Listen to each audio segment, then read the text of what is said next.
ನಮಸ್ಕಾರ. 9ನೇ ತರಗತಿಯ ಸಮಾಜ ವಿಜ್ಞಾನ ವಿಷಯದಲ್ಲಿ ಪರಿಷ್ಕೃತಗೊಂಡಿರುವಂತಹ ಪಠ್ಯ ಪುಸ್ತಕದಲ್ಲಿ ಬರುವಂತಹ ಅಧ್ಯಾಯ 4 ವಿಜಯನಗರ ಮತ್ತು ಬಹುಮನಿ ರಾಜ್ಯ ಆಗಿರುವಂಥದ್ದು. ಈ ಅಧ್ಯಾಯ ಬಹಳ ಪ್ರಮುಖವಾಗಿರುವಂತಹ ಅಧ್ಯಾಯವಾಗಿರುವಂಥದ್ದು 9ನೇ ತರಗತಿಯ ವಿದ್ಯಾರ್ಥಿಗಳಿಗೆ ಜೊತೆಗೆ ಸ್ಪರ್ಧಾತ್ಮಕ ಪರೀಕ್ಷೆಯ ಸಿದ್ಧತೆ ನಡೆಸ್ತಾ ಇರುವಂತಹ ಸ್ನೇಹಿತ ಮಿತ್ರರಿಗೂ ಸಹ ಬಹಳ ಪ್ರಮುಖವಾಗಿರುವಂತಹ ಅಂಶಗಳನ್ನ ಒಳಗೊಂಡಿರುವಂತಹ ಅಧ್ಯಾಯ ಇದಾಗಿರುವಂಥದ್ದು. ಬಹಳಷ್ಟು ಸ್ಪರ್ಧಾತ್ಮಕ ಪರೀಕ್ಷೆಗಳಲ್ಲೂ ಸಹ ಈ ಒಂದು ಅಧ್ಯಾಯದಲ್ಲಿನ ಅಂಶಗಳ ಮೇಲೆ ಪ್ರಶ್ನೆಗಳನ್ನ ಒಳಗೊಂಡಿರುವಂತದ್ದಾಗಿರ್ತದೆ. ಪೂರ್ತಿಯಾಗಿರುವಂತಹ ವಿಡಿಯೋನ ವೀಕ್ಷಿಸಿ ಹಾಗೂ ನಿಮಗೆ ಈ ವಿಡಿಯೋ ಇಷ್ಟ ಆದಲ್ಲಿ ಲೈಕ್ ಮಾಡಿ. ಈ ಒಂದು ಅಧ್ಯಾಯದಲ್ಲಿ ಅಭ್ಯಾಸ ಮಾಡುವಂತಹ ಪ್ರಮುಖ ಅಂಶಗಳು ಏನು ಅಂದಾಗ ವಿಜಯನಗರ ಸಾಮ್ರಾಜ್ಯ ಹಾಗೂ ಬಹುಮನಿ ರಾಜ್ಯಗಳ ಸ್ಥಾಪನೆಗೆ ಸಂಬಂಧಿಸಿದಂತೆ ಇಲ್ಲಿ ಅಭ್ಯಾಸ ಮಾಡುವಂಥದ್ದು. ವಿಜಯನಗರ ಸಾಮ್ರಾಜ್ಯ ಹಾಗೂ ಬಹುಮನಿ ರಾಜ್ಯಗಳ ಆಳಿದಂತ ರಾಜವಂಶಗಳಿಗೆ ಸಂಬಂಧಿಸಿದಂತೆ ಇಲ್ಲಿ ಅಧ್ಯಯನ ಮಾಡುವಂತದ್ದಾಗಿದೆ. ಶ್ರೀಕೃಷ್ಣ ದೇವರಾಯನ ಸಾಧನೆ ಮತ್ತು ಕೊಡುಗೆಗಳನ್ನು ಇಲ್ಲಿ ಅಧ್ಯಯನ ಮಾಡುವಂತದ್ದಾಗಿದೆ. ವಿಜಯನಗರ ಸಾಮ್ರಾಜ್ಯದ ಸಾಂಸ್ಕೃತಿಕ ಕೊಡುಗೆಗಳನ್ನು ಸಹ ಇಲ್ಲಿ ಅಧ್ಯಯನ ಮಾಡುವಂಥದ್ದು. ಬಹುಮನಿ ರಾಜ್ಯದ ಸಾಂಸ್ಕೃತಿಕ ಸಾಧನೆಗಳನ್ನು ಇಲ್ಲಿ ಅಧ್ಯಯನ ಮಾಡುವಂಥದ್ದು. ಇದು ಆದ ನಂತರ ಅಭ್ಯಾಸದಲ್ಲಿ ಕೆಲವೊಂದು ಪ್ರಶ್ನೆಗಳನ್ನು ಕೊಟ್ಟಿದ್ದಾರೆ. ಆ ಎಲ್ಲ ಪ್ರಶ್ನೆಗಳನ್ನ ಈ ಒಂದು ವಿಡಿಯೋದಲ್ಲಿ ಉತ್ತರಿಸಿಕೊಂಡು ಬರೋಣ. ಈ ಒಂದು ಅಂಶಗಳಿಗೆ ಸಂಬಂಧಿಸಿದಂತೆ ನಾವು ಸಪರೇಟ್ ಆಗಿರುವಂತಹ ವಿಡಿಯೋಗಳನ್ನು ಮಾಡ್ತಾ ಇರುವಂತದ್ದು, ಅವುಗಳನ್ನು ವೀಕ್ಷಣೆ ಮಾಡ್ಕೊಳ್ಬಹುದು. ಈ ವಿಡಿಯೋದಲ್ಲಿ ಅಭ್ಯಾಸದಲ್ಲಿ ಕೇಳಿರುವಂತಹ ಪ್ರಶ್ನೆಗಳನ್ನ ಉತ್ತರಿಸುತ್ತಾ ಬರೋಣ. ಅಧ್ಯಾಯ 4 ಆಗಿರುವಂತದ್ದು ವಿಜಯನಗರ ಮತ್ತು ಬಹುಮನಿ ರಾಜ್ಯ. ಮೊದಲ ವಿಭಾಗದಲ್ಲಿ ಖಾಲಿ ಬಿಟ್ಟ ಸ್ಥಳಗಳನ್ನು ಸೂಕ್ತ ಪದಗಳಿಂದ ತುಂಬಿರಿ. ಬಿಟ್ಟ ಸ್ಥಳಗಳನ್ನು ಭರ್ತಿ ಮಾಡುವುದಕ್ಕಾಗಿ ಕೇಳಿರುವಂತದ್ದಾಗಿದೆ. ಮೊದಲನೇ ಬಿಟ್ಟ ಸ್ಥಳ ವಿಜಯನಗರ ಸಾಮ್ರಾಜ್ಯದ ಸ್ಥಾಪನೆಯಾದ ವರ್ಷ ಡ್ಯಾಶ್ ಅಂತ ಹೇಳಿ ಕೇಳಿರುವಂಥದ್ದು. ವಿಜಯನಗರ ಸಾಮ್ರಾಜ್ಯದ ಸ್ಥಾಪನೆಯಾದ ವರ್ಷ ಸಾಮಾನ್ಯ ಶಕ 1336. ಮಧುರಾ ವಿಜಯ ಬರೆದ ಕವಿಯಿತ್ರಿ ಅಂತ ಹೇಳಿ ಕೇಳಿರುವಂಥದ್ದು. ಮಧುರಾ ವಿಜಯ ಬರೆದ ಕವಿಯಿತ್ರಿ ಗಂಗಾದೇವಿ. ಇನ್ನು ಮೂರನೇ ಪ್ರಶ್ನೆ ಇರುವಂಥದ್ದು ಪ್ರೌಢದೇವರಾಯನ ಮಂತ್ರಿ ಡ್ಯಾಶ್ ಅಂತ ಹೇಳಿ ಕೇಳಿರುವಂಥದ್ದು. ಪ್ರೌಢದೇವರಾಯನ ಮಂತ್ರಿ ಲಕ್ಕಣ್ಣ ದಂಡೇಶ. ಇನ್ನು ನಾಲ್ಕನೇ ಬಿಟ್ಟ ಸ್ಥಳ ಅಮುಕ್ತ ಮೌಲ್ಯದ ಕೃತಿಯನ್ನು ತೆಲುಗಿನಲ್ಲಿ ರಚಿಸಿದ ದೊರೆ ಡ್ಯಾಶ್ ಅಂತ ಹೇಳಿ ಕೇಳಿರುವಂಥದ್ದು. ಅಮುಕ್ತ ಮೌಲ್ಯದ ಕೃತಿಯನ್ನು ತೆಲುಗಿನಲ್ಲಿ ರಚಿಸಿದ ದೊರೆ ಕೃಷ್ಣದೇವರಾಯ. ಇನ್ನು 5ನೇ ಬಿಟ್ಟ ಸ್ಥಳ ಬೀದರಿನಲ್ಲಿ ಮದ್ರಾಸವನ್ನು ಕಟ್ಟಿಸಿದವನು ಡ್ಯಾಶ್ ಅಂತ ಹೇಳಿ ಕೇಳಿರುವಂಥದ್ದು. ಬೀದರ್ನಲ್ಲಿ ಮದ್ರಾಸವನ್ನು ಕಟ್ಟಿಸಿದವನು ಮೊಹಮ್ಮದ್ ಗವಾನ್. ಇನ್ನು 6ನೇ ಬಿಟ್ಟ ಸ್ಥಳ ಕಿತಾಬ್ ಎ ನವರಸ್ ಗ್ರಂಥವನ್ನು ಬರೆದವನು ಡ್ಯಾಶ್. ಕಿತಾಬ್ ಎ ನವರಸ್ ಗ್ರಂಥವನ್ನು ಬರೆದವನು 2ನೇ ಇಬ್ರಾಹಿಂ ಆದಿಲ್ ಶಾ. ಇನ್ನು 2ನೇ ವಿಭಾಗದಲ್ಲಿ ಈ ಕೆಳಗಿನ ಪ್ರಶ್ನೆಗಳಿಗೆ ಸಹಪಾಠಿಗಳೊಂದಿಗೆ ಚರ್ಚಿಸಿ ಉತ್ತರಿಸಿರಿ ಅಂತ ಹೇಳಿ ಕೇಳಿರುವಂತದ್ದಾಗಿದೆ. 7ನೇ ಪ್ರಶ್ನೆ ವಿಜಯನಗರ ಸಾಮ್ರಾಜ್ಯವನ್ನು ಆಳಿದ 4 ರಾಜಮನೆತನಗಳನ್ನು ಹೆಸರಿಸಿ ಅಂತ ಹೇಳಿ ಕೇಳಿರುವಂಥದ್ದು. ವಿಜಯನಗರ ಸಾಮ್ರಾಜ್ಯವನ್ನು ಆಳಿದ 4 ರಾಜಮನೆತನಗಳು: ಮೊದಲನೇದು ಸಂಗಮ, 2ನೇದು ಸಾಳವ, 3ನೇದು ತುಳುವ ಮತ್ತು 4ನೇದು ಅರವಿಡು. ಈ 4 ರಾಜವಂಶಗಳು ವಿಜಯನಗರ ಸಾಮ್ರಾಜ್ಯವನ್ನು ಆಳಿರುವಂತಹ ರಾಜಮನೆತನಗಳಾಗಿರುವಂತದ್ದಾಗಿದೆ. ಇನ್ನು 8ನೇ ಪ್ರಶ್ನೆ 2ನೇ ದೇವರಾಯನ ಸಾಧನೆಗಳೇನು ಅಂತ ಹೇಳಿ ಕೇಳಿರುವಂಥದ್ದು. 2ನೇ ದೇವರಾಯನ ಸಾಧನೆಗಳು: ಈತ ಗಜಬೇಂಟೆಕಾರ ಎಂಬ ಬಿರುದು ಸಹ ಧರಿಸಿದ್ದ. ಇವನು ಒರಿಸ್ಸಾದ ಗಜಪತಿ ಕಪಿಲೇಂದ್ರನನ್ನು ಸೋಲಿಸಿ ಕೊಂಡವೀಡನ್ನು ಗೆದ್ದುಕೊಂಡನು. ಗಡಿ ಪ್ರದೇಶದ ನಾಯಕರುಗಳನ್ನು ಅಡಗಿಸಿ ಈಶಾನ್ಯ ಗಡಿಯನ್ನು ಕೃಷ್ಣಾ ನದಿಯವರೆಗೂ ವಿಸ್ತರಿಸಿದ. ನಂತರ ಕೇರಳವನ್ನು ಗೆದ್ದು ಕೇರಳ ಶ್ರೀಲಂಕಾದಿಂದ ಕಪ್ಪ ಕಾಣಿಕೆಗಳನ್ನು ಸ್ವೀಕರಿಸಿದನು. ಇದರಿಂದ ದಕ್ಷಿಣಾಪಥದ ಚಕ್ರವರ್ತಿ ಎನಿಸಿದ. ವಿಜಯಗಳಿಂದ ವಿಜಯನಗರ ಸಾಮ್ರಾಜ್ಯ ಸಿಂಹಳದ ಗಡಿಗಳಿಂದ ಗುಲ್ಬರ್ಗದವರೆಗೆ ಮತ್ತು ತೆಲಂಗಾಣ ಮಲಬಾರ್ಗಳಿಗೆ ವಿಸ್ತರಿಸಿಕೊಂಡಿತು. ನ್ಯೂನಿಜನ ಪ್ರಕಾರ ಪ್ರೌಢದೇವರನೆಗೆ ಸಿಲೋನ್, ಪುಲಿಕಾಟ್, ಪೇಗು, ತೆನಾಸೆರಿ ಮತ್ತು ಮಲಯದ ರಾಜರು ಕಪ್ಪ ಕಾಣಿಕೆಗಳನ್ನು ನೀಡುತ್ತಿದ್ದರು. ಬಹುಮನಿ ಅಹಮದ್ ಶಾನನ್ನು ಬಿಜಾಪುರದವರೆಗೆ ಹಿಮ್ಮೆಟ್ಟಿಸಿ ಮುದುಗಲ್ ಮತ್ತು ಬಂಕಾಪುರಗಳನ್ನು ವಶಪಡಿಸಿಕೊಂಡನು. ಇನ್ನು 9ನೇ ಪ್ರಶ್ನೆ ಕೃಷ್ಣದೇವರಾಯನು ಅಧಿಕಾರಕ್ಕೆ ಬಂದಾಗ ಎದುರಿಸಿದ ಸಮಸ್ಯೆಗಳನ್ನು ತಿಳಿಸಿ ಅಂತ ಕೇಳಿರೋದು. ಕೃಷ್ಣದೇವರಾಯ ಪಟ್ಟಕ್ಕೆ ಬಂದಾಗ ರಾಜ್ಯದ ಒಳ ಹಾಗೂ ಹೊರಗೆ ಜಟಿಲವಾದ ಸಮಸ್ಯೆಗಳಿದ್ದವು. ಹೊಸ ಜಲಮಾರ್ಗಗಳ ಮೂಲಕ ಆಗಮಿಸಿದ ಐರೋಪ್ಯರು ಇಲ್ಲಿ ನೆಲೆಗಳನ್ನು ಸ್ಥಾಪಿಸಲು ಆರಂಭಿಸಿದರು. ಬಹುಮನಿ ರಾಜ್ಯ 5 ಶಾಹಿ ರಾಜ್ಯಗಳನ್ನು ಸುಲ್ತಾನರಾಗಿ ಹೊಸ ರೂಪ ಪಡೆದುಕೊಂಡು ಕೃಷ್ಣದೇವರಾಯನ ವಿರುದ್ಧ ಕದನಕ್ಕಿಳಿದರು. ಜೊತೆಗೆ ಉಮ್ಮತ್ತೂರು ಹಾಗೂ ಒರಿಸ್ಸಾದ ಅರಸರು ವಿಜಯನಗರದ ಮೇಲೆ ಹೆಗೆತನವನ್ನು ಸಾಧಿಸುತ್ತಲೇ ಇದ್ದರು.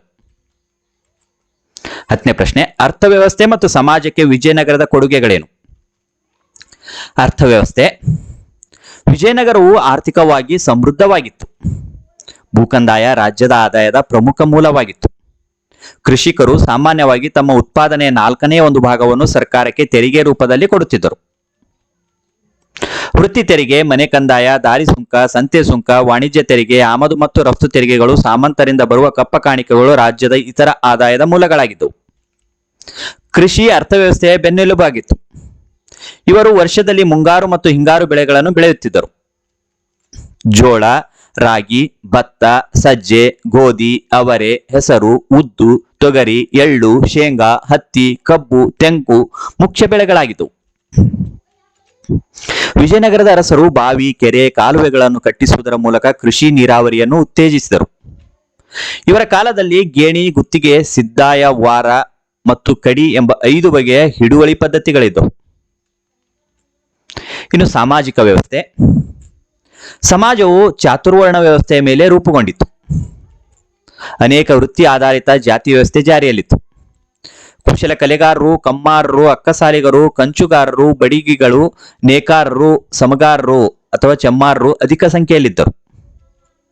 ಬಾಲ್ಯವಿವಾಹ, ಸಹಗಮನ ಮತ್ತು ದೇವದಾಸಿ ಪದ್ಧತಿಗಳು ರೂಢಿಯಲ್ಲಿದ್ದವು. ಏಕಪತ್ನಿತ್ವ ರೂಢಿಯಲ್ಲಿದ್ದರೂ ದೊರೆಗಳು ಮತ್ತು ಶ್ರೀಮಂತರು ಬಹುಪತ್ನಿಯರನ್ನು ಹೊಂದಿರುತ್ತಿದ್ದರು.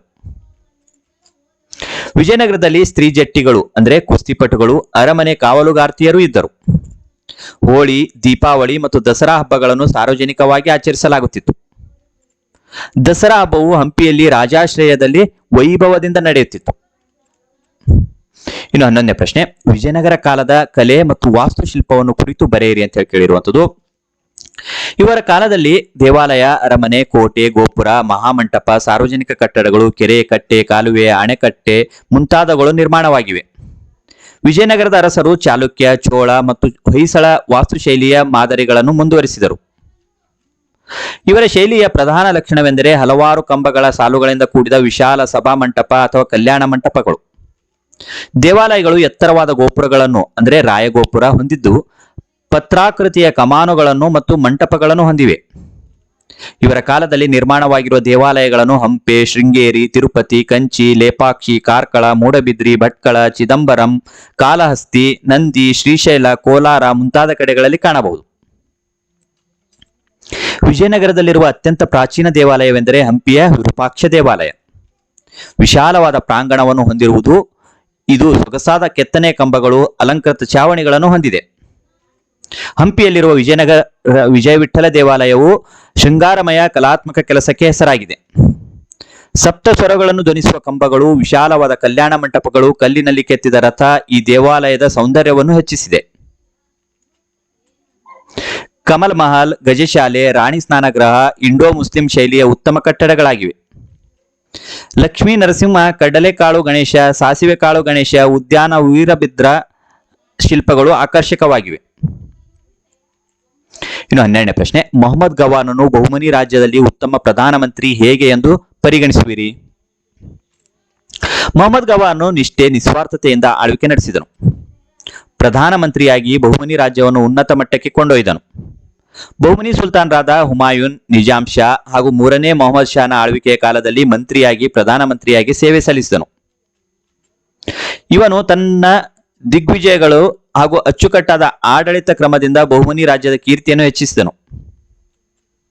ಗವಾನನು ಕೊಂಕಣ, ಗೋವಾ ಮತ್ತು ಬೆಳಗಾವಿಯನ್ನು ವಶಪಡಿಸಿಕೊಂಡನು. ಒರಿಸ್ಸಾದ ಮೇಲೆ ದಾಳಿ ಮಾಡಿ ಅಲ್ಲಿಂದ ಕೊಂಡವೀಡು ಪ್ರದೇಶವನ್ನು ವಶಪಡಿಸಿಕೊಂಡನು. ಕಂಚಿಯ ಮೇಲೆ ದಾಳಿ ಮಾಡಿ ಅಪಾರ ಸಂಪತ್ತನ್ನು ಲೂಟಿ ಮಾಡಿದನು. ಇನ್ನು 13ನೇ ಪ್ರಶ್ನೆ, ಬಹುಮನಿ ಸುಲ್ತಾನರ ಆಡಳಿತ ಕಂದಾಯ ವ್ಯವಸ್ಥೆಯನ್ನು ತಿಳಿಸಿ ಅಂತ ಕೇಳಿರೋದು. ಆಡಳಿತ ವ್ಯವಸ್ಥೆ. ಆಡಳಿತದಲ್ಲಿ ಕೇಂದ್ರ, ಪ್ರಾಂತೀಯ ಹಾಗೂ ಗ್ರಾಮ ಆಡಳಿತ ಎಂಬ 3 ಭಾಗಗಳಿದ್ದವು. ಇವುಗಳಲ್ಲಿ ಕಂದಾಯ ನ್ಯಾಯ ಮತ್ತು ಸೈನ್ಯ ಆಡಳಿತಗಳಿದ್ದವು. ಕೇಂದ್ರ ಸರ್ಕಾರದಲ್ಲಿ ಸುಲ್ತಾನ್ನೇ ಆಡಳಿತದ ಮುಖ್ಯಸ್ಥನಾಗಿರುತ್ತಿದ್ದ.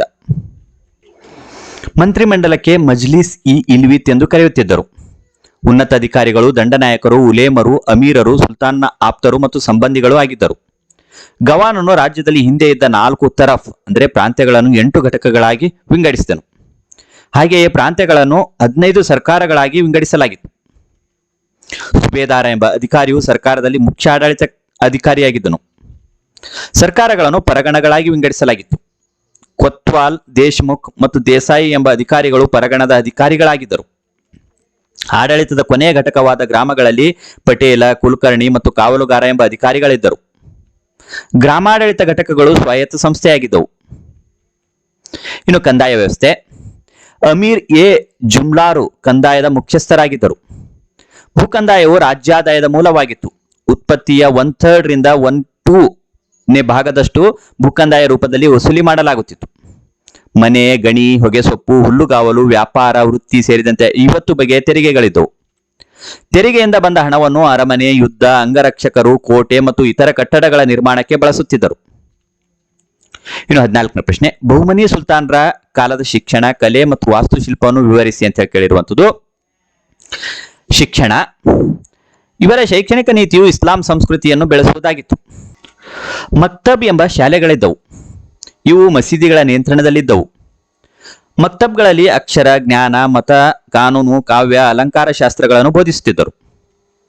ಮದ್ರಾಸಗಳು ಉನ್ನತ ಶಿಕ್ಷಣದ ಕೇಂದ್ರಗಳಾಗಿದ್ದವು. ಸ್ವತಃ ವಿದ್ವಾಂಸನಾಗಿದ್ದ ಮೊಹಮ್ಮದ್ ಗವಾನ್ ಬೀದರ್ನಲ್ಲಿ ಇಸ್ಲಾಂ ಮತ ಮತ್ತು ಕಾನೂನಿನ ಶಿಕ್ಷಣವನ್ನು ಪ್ರೋತ್ಸಾಹಿಸಲು ಮದ್ರಾಸ ಅಂದ್ರೆ ಮಹಾವಿದ್ಯಾಲಯವನ್ನು ಸ್ಥಾಪಿಸಿದನು. ಕಲೆ ಮತ್ತು ವಾಸ್ತುಶಿಲ್ಪ, ಸುಲ್ತಾನರು ಇಂಡೋ ಸಾರ್ಸೆನಿಕ್ ಶೈಲಿಯ ವಾಸ್ತುಶಿಲ್ಪ ಬೆಳೆಸಿದರು. 1ನೇ ಅಲಿ ಆದಿಲ್ ಶಾನು ನಿರ್ಮಾಣ ಮಾಡಿದ ಜಾಮಿಯಾ ಮಸೀದಿಯು ಈ ಕಾಲದ ಒಂದು ಮುಖ್ಯ ಸ್ಮಾರಕವಾಗಿದೆ. ಇಬ್ರಾಹಿಂ ರೋಜಾ, ಗೋಲ್ ಗುಂಬಜ್, ಗಗನ್ ಮಹಲ್, ಅಸಾರ್ ಮಹಲ್ಗಳು ಇವರ ಪ್ರಮುಖ ಸ್ಮಾರಕಗಳಾಗಿವೆ. ಇವಿಷ್ಟು ಅಂಶಗಳನ್ನು ನಾವು ಇಲ್ಲಿ ನೋಡ್ಕೊಂಡು ಬಂದಿರುವಂತದ್ದಾಗಿದೆ. ಈ ವಿಡಿಯೋ ನಿಮಗೆ ಇಷ್ಟ ಆದಲ್ಲಿ ಲೈಕ್ ಮಾಡಿ, ನಿಮ್ಮ ಸ್ನೇಹಿತರಿಗೂ ಸಹ ಶೇರ್ ಮಾಡಿ. ಇತರ ಒಂದು ಅಧ್ಯಾಯಕ್ಕೆ ಸಂಬಂಧಿಸಿರುವಂತಹ ವಿಡಿಯೋಗಳು ವೀಕ್ಷಿಸಬೇಕಂದಲ್ಲಿ ಡಿಸ್ಕ್ರಿಪ್ಷನ್ ಬಾಕ್ಸ್ ನಲ್ಲಿ ಲಿಂಕ್ ಇರ್ತದೆ, ಮತ್ತೆ ಅವುಗಳನ್ನು ವೀಕ್ಷಿಸುತ್ತಾ ಅಭ್ಯಾಸ ಮಾಡಿಕೊಳ್ಳಬಹುದು. ಮುಂದಿನ ಭಾಗದಲ್ಲಿ ಭೇಟಿಯಾಗೋಣ. ಧನ್ಯವಾದ.